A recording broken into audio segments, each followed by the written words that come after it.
La facoltà di ingegneria traina come naturale l'Università di Padova sulla via dell'innovazione. In 4 corsi di laurea tutti gli studenti saranno dotati di un computer. Insieme comporranno un unico grande sistema informatico virtuale.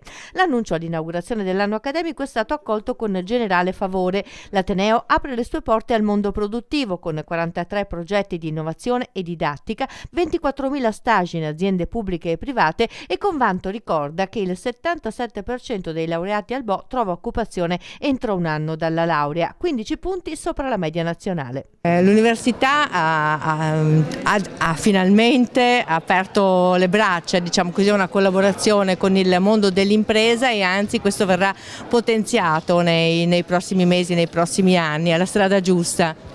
Beh, io penso che sia una strada non solo giusta ma indispensabile. Noi dobbiamo partire dai nostri giovani, dobbiamo partire dalla nostra cultura. Non ci sono scorciatoie, noi dobbiamo creare una classe dirigente, dobbiamo creare una economia, una società che sia capace di guardare in avanti, di avere nuove idee. Quindi per forza di cose non possiamo non partire dai giovani, dalla cultura e dall'università. Io spero che riescano anche a fare il sistema una cosa necessaria tra le varie università, in tutti i saperi, in quella diversità di cui ha parlato anche il rettore Rizzuto, quella diversità che è un grande valore. Mettiamola a sistema questa diversità e mettiamola insieme al mondo imprenditoriale e il mondo del lavoro, tutto il mondo del lavoro, per creare un qualcosa che cambi. Dobbiamo parlare dei temi veri della crescita, perché qui c'è mesi che non parliamo di niente, quindi parliamo di questo. C'è questo problema serio invece sui conti del paese che dicono che la crescita sarà lo 0,2% con lo spread che continua a salire. Questa situazione vi sta preoccupando? Ascolta, ognuno faccia il suo mestiere, io non sono un ragioniere, per cui io dico per forza va giù, ma se non stiamo facendo niente?